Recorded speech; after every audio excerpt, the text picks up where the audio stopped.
Boa noite, meus amigos, T-Dog falando, e hoje eu vou comentar uma lista própria aqui, né? O Diogo Moa está me acompanhando nesse podcast. E galera, é uma lista que eu acredito que vocês vão gostar bastante, tá? É Rakdos Tron, né? Eu acabei criando essa lista aí nesse momento de pandemia, a gente fica muito tempo em casa, sem muito para fazer, né? Eu trabalho home office, então queria compartilhar essa lista com vocês aí no nosso podcast, né?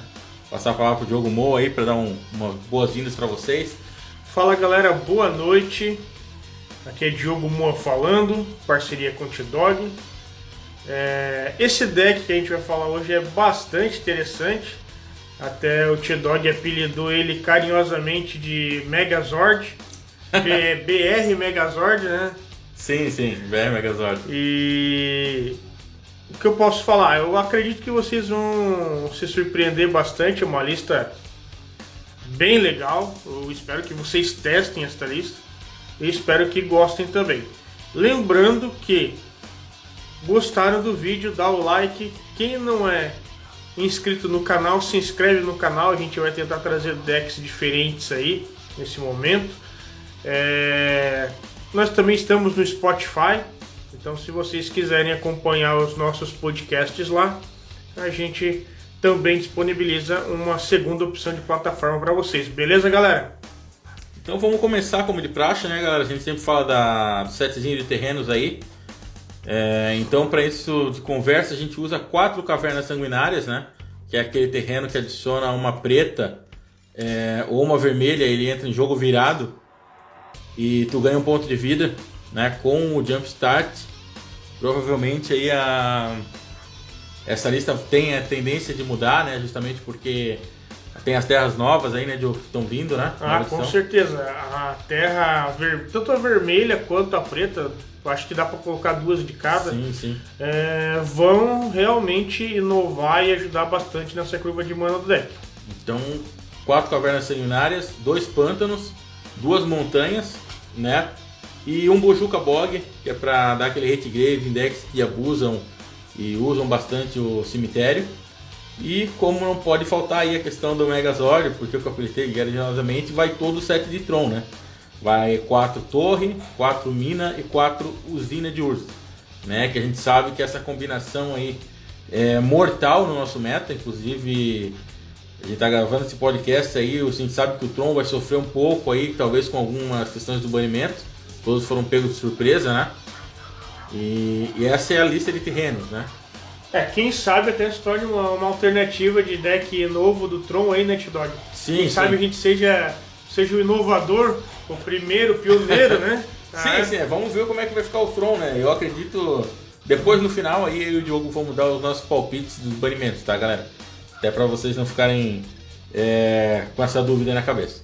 Então esse é o meu setzinho de terreno aí, galera. Segundo, vamos falar agora dos feitiços que o deck contempla, que são 2 Leia os Ossos e 1 Night Whisper, né? O Leia os Ossos é uma carta de custo 3, em que tu usa Evidência 2, tu perde 2 pontos de vida e depois tu compra 2 cartas, né? Então eu optei por 2, justamente porque o deck ele consegue gerar um pouco mais de mana. Então, diferente do Mono Black, né? Que vai o Shining Blood. E o Shining Blood ele custa 2 pretas. Aqui não, aqui tu tem 2 incolor e 1 preta. A gente sabe que todo deck que vai a set de Tron ele tem essa dificuldade em gerar mana colorida da cor que tu deseja, né? Então, justamente por isso que eu coloquei 2 Leia os Ossos e 1 Night Whisper, né? Night Whisper custa 2, caso venha na mão inicial também é ótimo, né? Muito bom. Essas são as cartas para dar o draw advantage do deck aí. Tem mais aí que eu vou falar mais pra frente, né?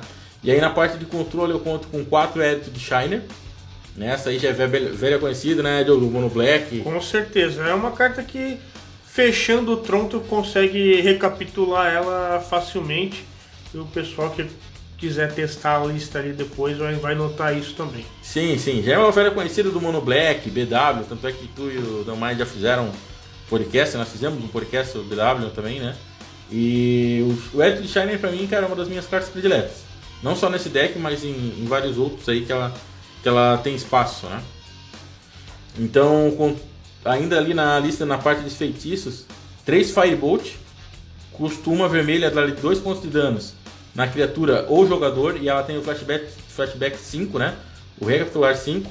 Vocês podem perceber que esse deck ele conta com bastante cartas com recapitular, justamente porque no late game tu vai precisar dessas cartas depois, né? Vamos fechar o Tron, a gente sabe que às vezes demora um pouquinho para fechar, o pessoal que joga Tron sabe disso.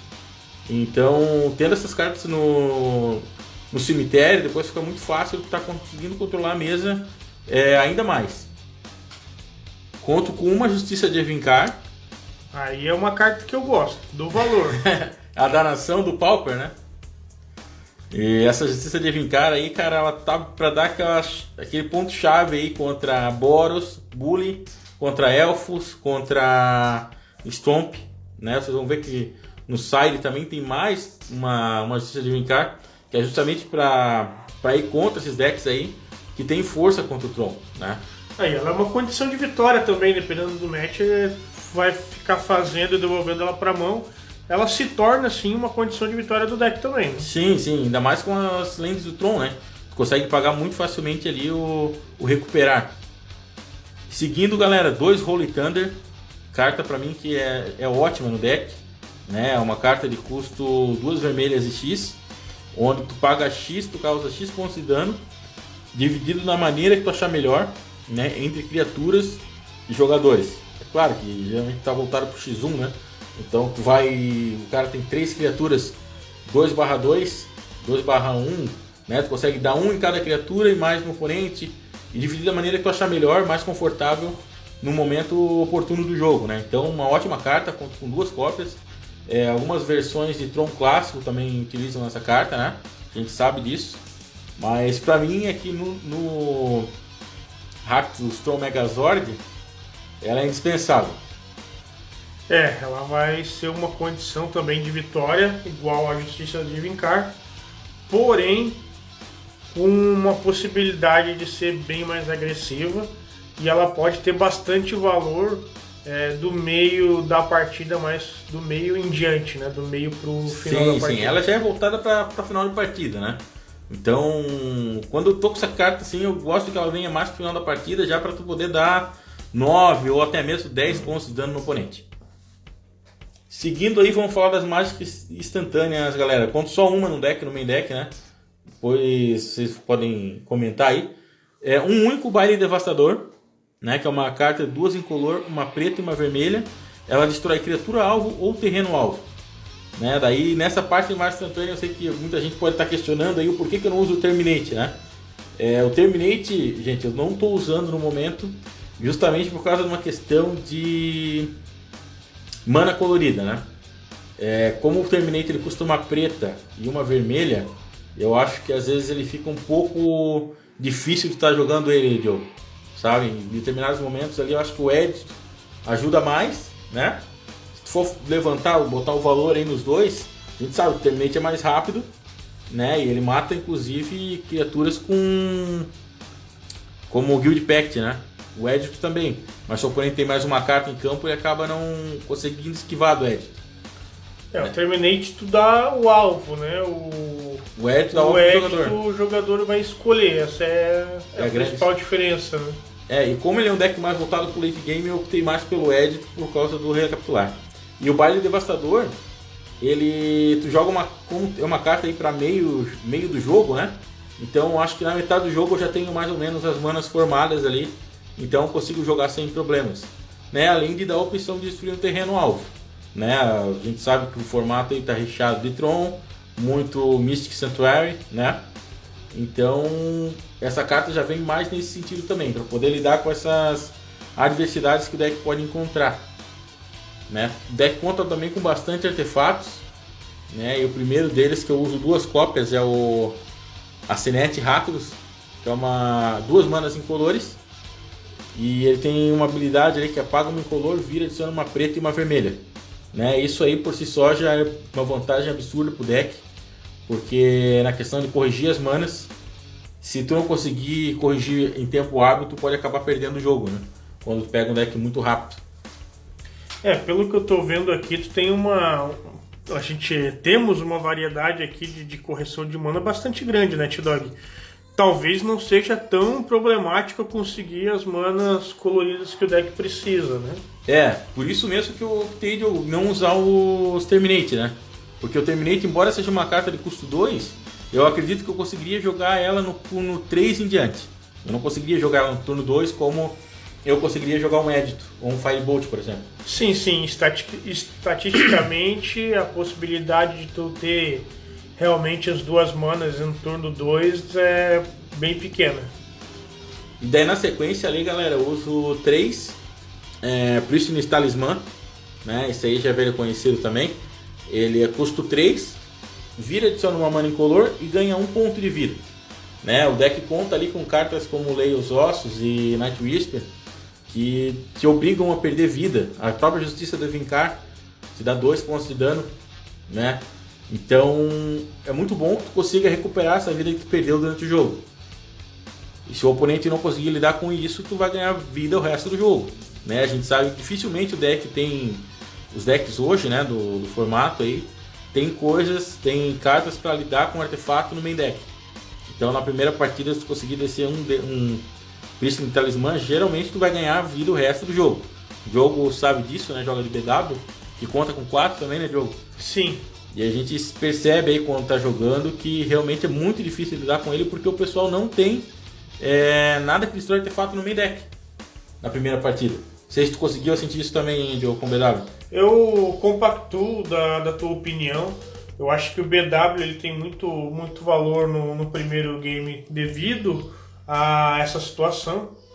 Às vezes os players colocam alguma coisa para destruir encantamento ou artefato, mas a gente percebe que não é nada muito rigoroso. E só na segunda, né? Na verdade, seguindo os artefatos, né? Como não pode faltar em todo deck que vai as peças do Tron, eu uso 3 mapas de expedição. Né? Essa carta ela me possibilita turno 1 fazer ela, porque é uma carta de custo 1. E ela tem uma habilidade bem legal que é paga 2, sacrifica ele e tu pode pegar qualquer terreno do deck, colocar na mão e embaralhar o seu Grimório. Né? Então quando tá faltando alguma peça do Tron, eu vou lá e busco, né? Ou até mesmo busco um Bojuka, ou alguma coisa para arrumar a curva de mana.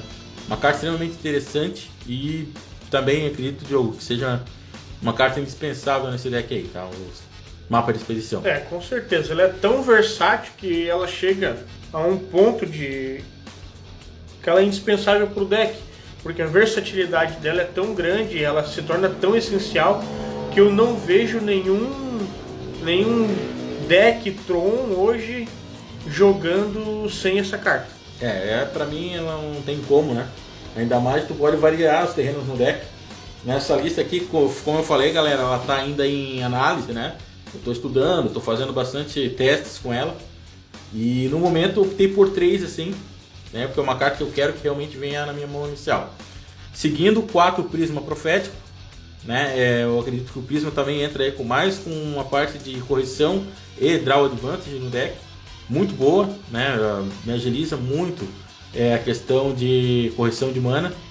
E para fechar os artefatos ali, eu contei com uma cópia só do Bonders Ornament, né? Uma carta nova que saiu aí em Commander 2020. Ela é uma carta de custo 3, ela vira, adiciona uma mana de qualquer cor e tu pode pagar 4 e cada jogador que controlar uma permanente chamada Bonders Ornament pode comprar um card, né? A gente sabe que muitas listas do Tron clássico estão usando também, então eu usei só uma cópia. Numa Mirror Match eu posso ter ela na mesa, fazer com que o oponente compre e me dê carta, né? Ou se ele não tem, eu baixo ela e eu consigo acelerar o meu jogo mais pro late game comprando cartas também. Uma excelente opção, né? Eu deixei uma única cópia, então uma carta que deu um valor bacana assim para essa lista. Eu percebo que ele tem bastante cartas que podem te ajudar no draw, além de cartas que vão te ajudar a ciclar o deck, né? Então acredito que de 1 a 2 cópias estaria em valores adequados. Sim. E vamos para o nosso set de criatura então, né? Eu conto com 2 Thorn of Backrose, que é o Monarca do preto, né? O Monarca ele está justamente aí para acelerar mais ainda a questão do Advantage, porque a tendência desse deck é controlar no início e começar como tu vai gastar muitas cartas no início do jogo, tu dá os Firebolts, tu dá os Edges, tu vai castar as prismas, né? Então tu vai esgotar a mão assim inicial um pouco rápido, né? E daí tu tem o Monarca ali justamente para dar essa acelerada depois, e o oponente, se for um deck agro, né? Ele não vai ter como reagir, porque ele não vai ter criaturas em campo. Então o Monarca tá justamente para ir, ou muitas vezes roubar até o Monarca do oponente de um Boros ou de qualquer outro deck aí que contem com Monarca de outras cores. Né? Eu uso uma cópia também do Epicurista de Sangue. Epicurista de Sangue é uma carta custo 5, custo 4 em color, uma preta, 4/4, e toda vez que eu ganho vida, o oponente ele perde vida. Né? Eu acho que o pessoal que viu aí, conhece a lista, já se ligou na maldade. Como eu conto com o Pristine Talismã, né, eu consigo fazer todo turno o oponente perder vida se eu tiver o Epicurista na mesa. Né? E como esse deck aqui ele gera bastante mana, o custo 5 ele acaba não sendo algo tão difícil de eu conseguir colocar em campo, sabe, Diogo? E é uma maldade bastante curiosa, né? Bastante interessante. Puta merda, onde é que tu achou essa criatura, T-Dog? Cara, o Epicurista já tava namorando ele há um tempo, né? Só que eu não sabia onde que eu enfiava esse cara. Não conseguia ter lista pra colocar ele. Então aí eu acho que eu achei o lugar dele bem bacana, assim. Né? Nesse deck aí com o Pristine Talismã que eu ganho vida, eu consigo fazer o oponente perder um e ganhar um todo turno. E se ele não matar o Epicurista, ele acaba perdendo o jogo. É uma contagem regressiva, né? Digamos assim. Além disso, as próprias cavernas sanguinárias, quando eu entro no jogo, eu ganho um de vida e o oponente perde de vida se tiver Epicurista na mesa. Então fica uma brincadeira bem interessante aí, tá?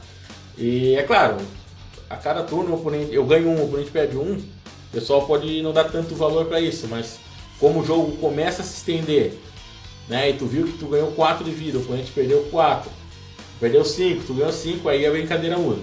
Aí fora o ataque dele, que é uma criatura, né, parruda, 4/4. O cara não vai tirar fácil da mesa. Não é qualquer dano, não é um raio, não é qualquer coisa que vai tirar esse carinha da mesa. Então, só pelo vasto corpo dele já complica um pouquinho. Sim, exatamente. Temos também 4 cópias aí, porque o apelido de Megazord vem nessa parte aí, galera. Então eu uso 4 Self-Assembler, que é uma carta fantástica, né? Custo 5, 4/4. E quando ela entra em jogo, tu pode procurar no teu memória por outro Self-Assembler e colocar na mão. Então tu faz o Self-Assembler, tu procura outro, né? Quando tu baixa o outro, tu procura outro, quando tu baixa o outro, tu procura outro. Então todo turno o oponente ele tem que ter recursos para lidar com uma 4/4. E se ele não tiver recursos para lidar com uma 4/4, no próximo turno ele vai ter que lidar com 2. E no próximo ele vai ter que lidar com 3, e assim sucessivamente. Tem um ditado, né, Joe? Como é que é aquele do mata um leão por dia? Aí tu me pegou, tipo. Eu sou velho, mas não sou dos ditados. Se eu não me engano é assim. Você tem que matar um leão por dia, senão no outro dia vem 2. É algo semelhante a isso. E é a realidade do Self-Assembly. Se tu não conseguir matar o cara na primeira... Quando ele entra em jogo ali, vai vir outro, e vão se acumulando. E vai chegar um momento da board e vai estar bem pesado, aí tu vai ter que aguentar os 16 de dano. Eu fico imaginando isso daí brigando com Affinity, o cara abaixando bujão, tu abaixando isso e entrando criatura 4/4 de tudo que é lado. Não, é uma pegada bem interessante, tu vai ver. E contando aí com as criaturas, temos 3 Grifino Miserável, né? Uma carta de custo 7, 3/4, quando entra em jogo tu compra um card e ela tem a habilidade de voar. Né? O emergir dela, eu raramente consigo fazer, né? Porque tem conta com uma mana azul, então tem que ter o prisma na mesa. Ou ornamentos, né? Ou ornamentos, exatamente. E aí esse corpo 3/4 é um corpo bastante interessante para dar contra Boros, né? Porque o Boros a gente sabe que ele usa e abusa aí de criaturas voar. Então consegue bloquear praticamente todas as criaturas do Boros com tranquilidade, né? A gente sabe que o raio não pega nele, porque é uma 3/4, mas o Galvanic ali já conseguiria lidar, né? Mas eu não sei se a lista de Boros Bully vai Galvanic, eu acredito que não, né? Do Bully não. Não, né? Só conta com o raio. Mas vendo essa criatura e fazendo as contas, o deck dá bastante draw, porque ele tem 2 Leios Ossos, uma Night Wisp, 3 tem 4 Prisma Profética, 7, 1 Bonders Ornament, 8, 3 desse bicho, 11, 2, Monarca? 2 Rose, 13. Então ele vai ter mais ou menos 13 possibilidades de comprar carta, fora as cartas que ainda ciclam o deck. Então eu acho que tá bastante interessante aí a temática do deck até agora. E pra fechar ali, galera, a lista de criaturas não podia faltar, né? O nosso Triturador Ulamog, né? Esse cara aqui é o cara que é a minha principal condição de vitória no deck. Chega, eu consegui fazer ele já turno 4, assim, tu faz com tranquilidade, né? O Triturador. E dificilmente o oponente consegue lidar com ele, tá? São poucas as cartas no formato que conseguem lidar com esse cara aí. Até por causa que ele é um corpo 8/8, 8 manas incolores. E ele tem o Aniquilar 2, né? Ele tem que atacar todo turno. Então, na questão do Aniquilar, quando tu ataca, o oponente é obrigado a sacrificar 2 permanentes antes de declarar a bloqueadora, né? Nesse caso aqui acaba prejudicando bastante a mesa do oponente. Além disso, Diogo, ainda tem os Éritos, né? E os Firebolts, que eu posso tirar a criatura antes do ataque. Com certeza, ele tem bastante armas aí que podem ajudar a manter o Ulamog na mesa e, pior ainda, fazer com que o oponente venha a sacrificar mais permanentes do que o necessário. Então, bem forte aí. Essa é a lista principal, tá, galera? Agora eu vou estar falando um pouco aí do meu sideboard, o que eu uso no sideboard, e explicar um pouco dos principais alvos aí das cartas que eu uso no sideboard.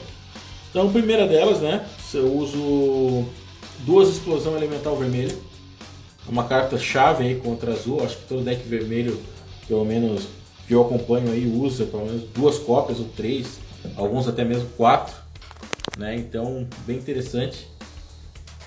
2 Gorila Xamã. Esse cara aqui, ele é o terror do Affinity. A gente sabe disso, porque quando ele entra em jogo, ele acaba destruindo todos os terrenos, né, Diogo? Ah, com certeza. E, nossa senhora, isso daí é triste demais. É muito triste tu olhar nos olhos do adversário, o cara tá de Affinity, tu faz um macaco ali, tu vê a expressão de tristeza no olhar do cara. Exatamente. Embora eu tenha que usar essa carta nesse deck com um pouco de sabedoria, né? Porque a gente tu tem muito a perder, né? Muito a perder. Tem bastante artefato no deck, então ela tá ali, mas muita cautela, gente, quando for utilizar ela no gameplay mesmo, tá? Ela pode se tornar uma faca de 2 gumes, né? Pode machucar o adversário, mas pode vir a te lesar também. E seguindo do sideboard, 2 Coagir, né? Carta preta clássica, aí custa 1, olha a mão do oponente, né? O oponente revela a mão e tu tira uma carta que não seja terreno e nem criatura da mão dele. Então, um vasto leque aí de cartas que tu pode retirar usando o Coagir, né? Uma carta muito boa também de custo 1. Uso mais uma Justiça de Vincar, né? Que nem eu falei, o Diogo mencionou ali que ela é uma condição de vitória. E eu vou um pouco além, gente. Essa carta aí ela é fundamental assim, no sentido de jogar contra água, né? Em vários momentos aí, tu pode ter certeza que quando tu for jogar contra um Elfos, contra um Red Deck, ou até mesmo contra um deck Stomp, o oponente vai ter criaturas a mais que você. Então ela vem naquela hora chave assim, que tu precisa virar o jogo, né? Boros Bully, o Boros Kuldota tá voltando a jogar, a gente viu algumas listas aí pegando top, então destruir todas as fichinhas do adversário aí dá uma ajuda, né? Seguindo ali, uso um Flame Jab, que é um feitiço de custo 1, causa 1 ponto na criatura ou jogador, e a cereja do bolo vem no Retraçar, né, no Retrace. Então eu posso jogar essa carta do cemitério pagando o custo dela e descartando uma carta. Chega alguns momentos do jogo que eu percebo que eu tenho tanta mana, não só com o Prisma Talismã, mas com Bonders também, e aí essas manas já não são mais interessantes ficarem na mão, os terrenos que eu digo, né? Então tu tem o Flame Jab ali justamente para poder fazer ter uma segunda opção. Uso uma cópia de Terminate, né, para deixar o deck um pouco mais control, né? Uma cópia de Devor Flash. Devor Flash é uma carta de custo 2. O jogador alvo sacrifica uma criatura e ele ganha a resistência dela em vida. Essa carta é bacana, gente, porque eu posso dar o Devor Flash em mim mesmo. Então, numa situação de risco, né, em que eu esteja prejudicado, eu posso sacrificar um Lamog Crusher e ganhar 8 pontos de vida. Posso sacrificar um Grifino e ganhar 4 pontos de vida. O mínimo que tu vai conseguir ganhar é 3 de vida, né? Exatamente. O mínimo é da Monarca, né? Isso. Então é uma carta que pode vir bem a calhar aí no meio do jogo, né? Lembrando que a função dela é fazer com que o oponente sacrifique. Principal. Mas se, por exemplo, estiver jogando contra um Burn, eu tenho que ganhar vida, eu não vou pensar 2 vezes antes de sacrificar uma criatura minha para ganhar pontos de vida. Conto com 2 Suíno Laminado. Essa carta aqui ela é discutível no sideboard. Eu estou testando ainda, com certeza tem espaço para sair ela e entrar coisas melhores. Ela é uma carta de custo 3, 2/1 iniciativa e infectar.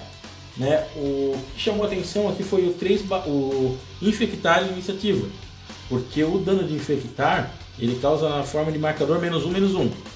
Então ela tá aí para ficar meio que parada no campo, assim, só esperando o oponente bater e tu dá a iniciativa na criatura dele. E daí tu dá os marcadores. Então ela tá aí para enfrentar Stomp realmente, na verdade, né? Esse é o alvo dela. Mas é algo que está sendo estudado ainda e dá para tirar com facilidade, tá, gente? Um Apunhalamentes, que é uma carta de custo 6. Meu caramba, quanto tempo eu não vi essa carta, Essa é antiga, cara. Essa é antiga. Tanto é que ela tá no Spiro, né? Ela é antiga e voltou depois. Caramba! O Apunhalamentes, custo 5. Incolor e uma preta, o oponente descarta 3. Então uma carta também para late game, ela tem a habilidade de suspender 4. Né? Que paga uma preta, depois de 4 turnos ali, contando os marcadores temporais, tu consegue jogar ela. Então, descartar 3 cartas é realmente bem relevante no formato, né? A gente sabe que qualquer oponente que tomar uma dessa, ele fica atordoado e a chance de perder o jogo é bem grande, dependendo da situação. Atordoado é pouco, o cara vê o inferno perdendo 3 cartas. 3 cartas é bastante coisa. Uso um Lightning Shuriken, que é um dragão de custo 5, 5/5, voar, atropelar, ímpeto. Só que não é só isso, gente. Ele tem um defeito dele, né? Não pode ser tão bom assim. Ele entra no final da minha end step e eu tenho que devolver ele pro Grimório. Então esse é aquele cara que entra para roubar um Monarca e dar-lhe 5, né? Ou fazer o oponente gastar um Destroy que ele tem na mão para poder bater com uma Lamog Crusher. É uma carta bastante interessante, tá? Tu tem que embaralhar ele no deck ou ele volta pro topo? Não, ele volta pro Grimório, embaralha no Grimório. Não volta pro topo. Eu pago 5 fácil, ele entra batendo, né? E depois eu tenho que devolver ele pro Grimório e embaralhar. E para fechar, uso um Deface, que é uma carta de custo 1, destrói artefato alvo ou a criatura alvo com Defender. Essa carta aí, acho que semana passada seria bem interessante, né, Diogo? Com certeza, contra o Alls Combo, né? Isso, o campeão William lá, né? Então, o Deface ele tá justamente para pegar essa questão do All Combo, né? Do Alls Combo e destruir artefatos também de lambuja, caso precise. Mas eu acho que é mais a pegada do Alls ali, porque é um deck que está aparecendo bastante aqui na cidade, né? E tem feito bastante resultado, o pessoal não está preparado para jogar contra.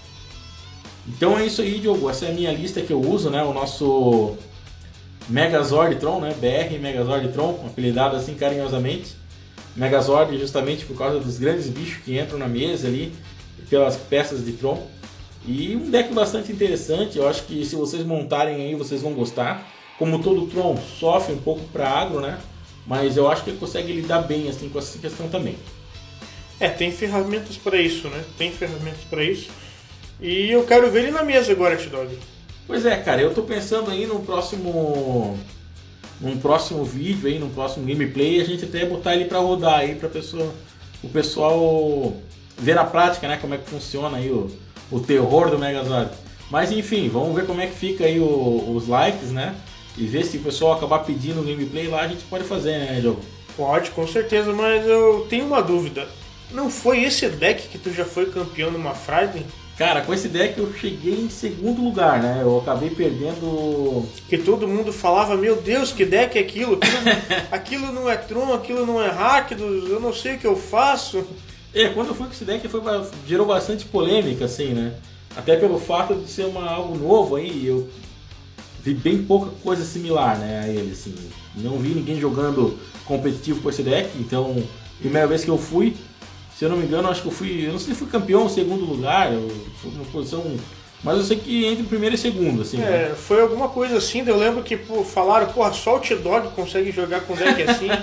Apelidaram o deck de Koala Petit, é isso? Isso. Koala Petit era uma referência aí a um outro deck que eu tinha visto na internet. O negócio não é fácil. T-Dog é o cara dos decks diferenciados. Mas é isso aí, galera. Então, né, forte abraço para todos vocês. Vou deixar as conclusões aí com o Diogo Moa e espero que vocês tenham gostado bastante desse podcast e dessa lista aí de BR Tron, Rakdos Tron, Megazord BR, bem o nome que vocês acharem melhor aí. Então é isso, galera. Eu agradeço pela oportunidade, por vocês estarem escutando os nossos podcasts. Além disso, nós estamos com um quadro novo que é Duelo dos Narradores. Caso vocês queiram sugerir decks pra gente estar disputando aqui partidas, eu e o T-Dog, a gente costuma aí se matar na mesa. Se vocês quiserem sugerir decks para que a gente possa estar utilizando, a gente pode estar testando os decks de vocês aí. No mais, gostaram, dê o like, se inscreve no canal, acompanha o nosso trabalho. E é isso aí, tamo junto, fortalecendo o formato que a gente tanto ama, que é o Pauper. Beleza, galera? Valeu, galera. Forte abraço, hein? Até mais!